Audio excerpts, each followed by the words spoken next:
सैकड़ों सालों से हिंदुस्तान में एक कहावत जोर शोर से लागू है, अल्लाह मेहरबान तो गधा पहलवान।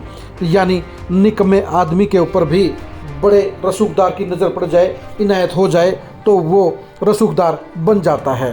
पॉलिटिक्स में ये बात पूरी तरह से लागू होती है और उसे आधुनिक तौर पर कहा जाता है हाई कमान मेहरबान तो फुस पटाखा पहलवान। हरियाणा की पॉलिटिक्स में तो ये कहावत 100 की 100 लागू होती है। हरियाणा की अगर सभी 5 बड़ी पॉलिटिकल पार्टियों का आकलन किया जाए, उनके प्रदेशाध्यक्षों को खंगाला जाए तो साफ तौर पर जाहिर हो जाता है कि सभी पार्टियों ने बड़े रसूखदार नेताओं की बजाय ऐसे नेताओं को प्रदेशाध्यक्ष बना दिया है जो जिनके पास ना तो जनाधार है, जिनके पास ना वोट बैंक है, जिनकी ना अपनी कास्ट पर पकड़ है और ना ही उनका अपना ही कोई बड़ा दबदबा है। इन नेताओं के बलबूते पर हरियाणा में 5 में से कोई भी पार्टी एक भी सीट नहीं जीत सकती है। कहने को तो ये प्रदेशाध्यक्ष हैं, सबसे बड़ा पार्टी में पद का रुतबा है, लेकिन हकीकत यह है कि 5 बड़ी पार्टियों यानी बीजेपी, कांग्रेस, जेजेपी, एनएलडी और आम आदमी पार्टी सभी की सभी पार्टियां ऐसी हैं जिनके प्रदेशाध्यक्ष सिर्फ दिखावटी नमूने साबित होते हैं, रिमोट कंट्रोल साबित होते हैं और बिल्कुल फुस पटाखे साबित होते हैं। एक एक करके हम 5 के 5 प्रदेशाध्यक्षों के बारे में आपको विस्तार से बताते हैं। सबसे पहले हम चर्चा करते हैं नायब सैनी की। नायब सैनी को बीजेपी ने 2 दिन पहले ही हरियाणा बीजेपी का अध्यक्ष बनाया है। नायब सैनी कहने को तो इस समय कुरुक्षेत्र से लोकसभा के सांसद हैं। इससे पहले 2014 में वो नारायणगढ़ से विधायक बनकर 2016 में मंत्री बने थे। नायब सैनी ने जितनी तेज़ी के साथ सियासत और सत्ता की सीढ़ियाँ चढ़ी हैं, उतनी ही जल्दी उनके प्रति नेगेटिविटी बढ़ी है। आज हालात ये हैं कि कुरुक्षेत्र सीट पर अगर बीजेपी नायब सैनी को दोबारा टिकट देती है तो उनकी जीतने की नहीं बल्कि हारने की गारंटी है। खुद नारायणगढ़ में भी नायब सैनी के प्रति इतना ज़्यादा नेगेटिव माहौल है, जनता में इतनी ज़्यादा नाराज़गी है कि उनकी पत्नी जिला परिषद के चुनाव में 4थे नंबर पर रही।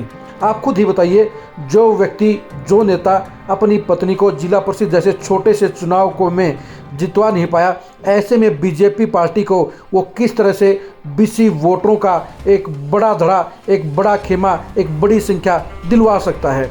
जाहिर सी बात है कि बीसी वोटरों को लुभाने के लिए बीजेपी ने बेशक नायब सैनी को प्रदेशाध्यक्ष बनवा दिया है, लेकिन व्यक्तिगत तौर पर नायब सैनी खुद अपनी नारायणगढ़ सीट जीतने की पोजीशन में भी नहीं है। यानी बीजेपी ने जातिगत आंकड़ों के हिसाब से नायब सैनी पर दांव लगाकर तो बेहतर काम किया है, लेकिन व्यक्तिगत तौर पर वो बीजेपी के लिए किसी भी तरह से फ़ायदेमंद नहीं है, क्योंकि ना तो नारायणगढ़ की सीट अपने बलबूते पर जीत सकते हैं और न ही कुरुक्षेत्र सीट पर वहाँ की जनता उन्हें दोबारा सांसद बनाने का काम करेगी। यानी नायब सैनी को प्रदेशाध्यक्ष बनाना बीजेपी के लिए किसी भी तरह से व्यक्तिगत तौर पर फ़ायदेमंद नहीं है। हम बात करते हैं उदय भान की। उदय भान को भूपेंद्र सिंह हुड्डा ने प्रदेशाध्यक्ष बनवाया है। कुलदीप बिश्नोई को काटकर भूपेंद्र हुड्डा ने उदय भान को इसलिए प्रदेशाध्यक्ष बनवाया है ताकि वो अपने सिस्टम के हिसाब से उनको चला सकें, हरियाणा में पार्टी पर वर्चस्व कायम कर सकें और उदय भान के जरिए दलित वोटरों को अपने साथ जोड़ सकें। लेकिन हकीकत यह है कि उदय भान का अपना कोई ग्राफ नहीं है। भूपेंद्र हुड्डा के बिना वो अपनी होडल सीट पर भी चुनाव नहीं जीत सकते हैं। अपनी एससी बिरादरी में भी, एससी वोटर में भी उदय भान का कोई बड़ा रुतबा नहीं है। यानी होटल से बाहर उदय भान के नाम का कोई वोट बैंक नहीं है और एससी वोटरों में उनका कोई बड़ा रुतबा नहीं है। पार्टी ने उनको सबसे बड़ी जिम्मेदारी दी है, लेकिन उदय भान के बलबूते पर कांग्रेस पार्टी एक भी सीट नहीं जीत सकती है। यानी उदय भान सिर्फ रिमोट कंट्रोल के प्रदेशाध्यक्ष हैं। उनके पास ना वोट बैंक है, उनके पास ना रसूख है, उनके पास ना जनाधार है, ना अपनी जाति में पकड़ है और वो सिर्फ और सिर्फ एक नाम के प्रदेशाध्यक्ष हैं। वो खाली बाल्टी वाले नेता हैं। अब बात करते हैं निशान सिंह की। निशान सिंह जेजेपी के प्रदेशाध्यक्ष हैं। इनेलो से अलग होने के बाद जब अजय सिंह चौटाला ने जननायक जनता पार्टी का गठन किया तो निशान सिंह को प्रदेशाध्यक्ष बनाया गया। निशान सिंह वैसे तो सिख हैं, लेकिन वो बीसी कैटेगरी में आते हैं। बीसी वोटरों को अपने साथ जोड़ने के लिए दुष्यंत चौटाला ने निशान सिंह को लगातार प्रदेशाध्यक्ष बनाए रखा है। लेकिन हकीकत यह है कि निशान सिंह अपने बेटे को अपने ही गांव में सरपंची का चुनाव नहीं जितवा पाए। अब आप ही बताइए, जो नेता अपने बेटे को अपने ही गांव में सरपंच नहीं बनवा सकता है, तो ऐसे में वो जननायक जनता पार्टी को किस तरह से बड़े वोट बैंक अपनी बिरादरी से बीसी वोटरों के जरिए दिलवा सकता है। साफ सी बात है, साफ सा आकलन है, निशान सिंह जेजेपी के लिए बोझ हैं। उनके बलबूते पर जेजेपी उनके गांव में ही लीड नहीं ले सकती है। ऐसे में टोहाना फतेहाबाद जिले के बारे में बात करना भी बेमानी है। निशान सिंह बेशक प्रदेश अध्यक्ष के तौर पर दुष्यंत चौटाला के साथ खड़े हैं, बेशक दुष्यंत चौटाला को उनमें वफादारी नजर आती है, लेकिन पॉलिटिकल तौर पर निशान सिंह 0/0 नेता हैं। वो जेजेपी के लिए किसी भी तरह से फ़ायदेमंद नहीं है।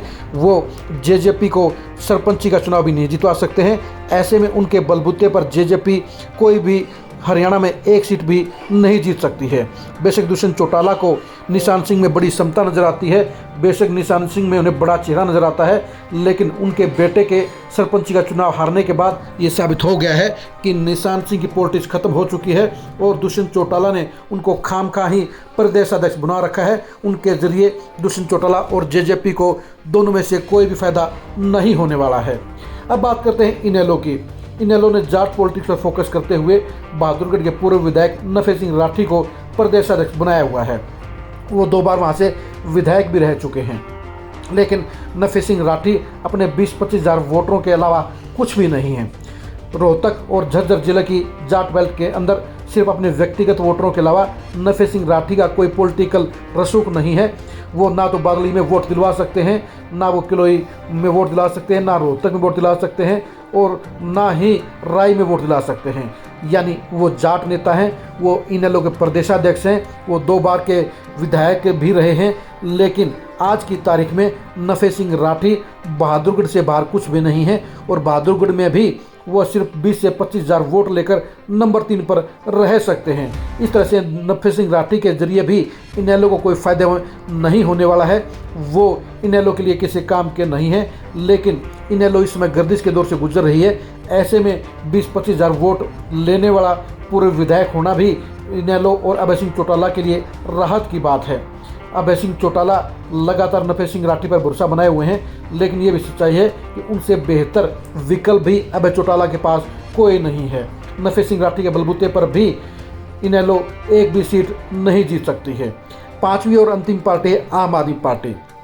आम आदमी पार्टी ने राज्यसभा सांसद सुशील गुप्ता को प्रदेश अध्यक्ष बनाया है।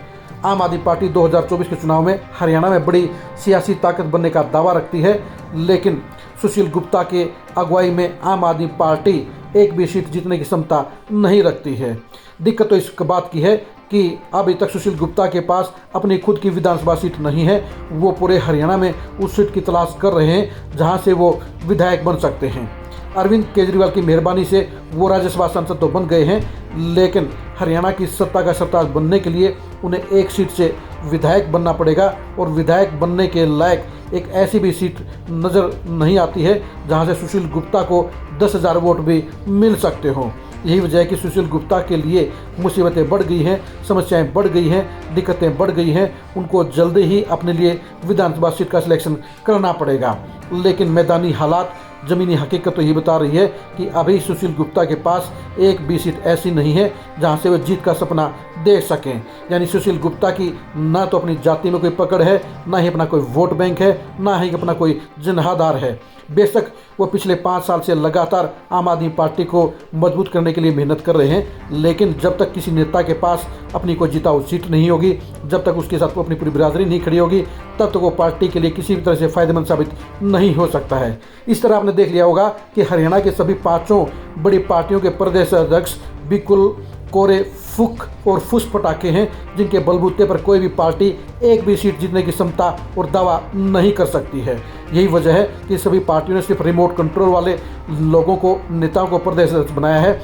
बाकी बड़े नेताओं की अगुवाई में पार्टियां चल रही हैं। प्रदेश अध्यक्षों की ना तो कोई कदर है, ना कोई दिक्कत है, ना कोई इनकी क्षमता है, ना कोई जनाधार है। सिर्फ पॉलिटिकल तौर पर वोट बैंकों को देखकर ही एक सियासत के हिसाब से फ़ायदा लेने के लिए ऐसे नेताओं को प्रदेश अध्यक्ष बनाया गया है। 2024 के चुनाव में उदय भान के अंजाम को देखने के लिए खरी खरी न्यूज़ के साथ बने रहिए। 2024 में नायब सिंह सैनी के फायदे को जानने के लिए आप खरीकी न्यूज़ के साथ बने रहिए। 2024 में निशान सिंह की परफॉर्मेंस को जानने के लिए आप खरीकी न्यूज़ के साथ बने रहिए। 2024 में नफे सिंह राठी और सुशील गुप्ता की परफॉर्मेंस को देखने के लिए भी आप खरीकी न्यूज़ के साथ बने रहिए। इन पांचों प्रदेशाध्यक्षों का इम्पैक्ट, इफेक्ट और अंजाम जानने के लिए भी आप खरीकी न्यूज़ के साथ बने रहिए। आप हमारे फेसबुक पेज को लाइक कीजिए, आप हमारे यूट्यूब चैनल को सब्सक्राइब कीजिए। नमस्कार।